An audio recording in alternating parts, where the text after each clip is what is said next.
masaya kayo. And during the night, I would always imagine, what if ako si Gabriel? What if ako yung lalaki na nag-aalaga sa'yo? Yung nagmamahal sa'yo?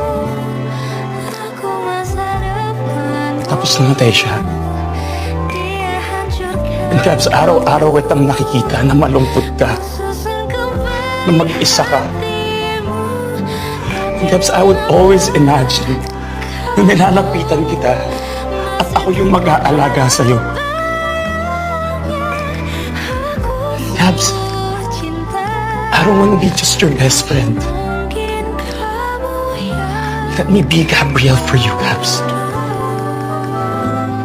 Pero hindi ko ginawa dahil may respeto ko sa alaala niya.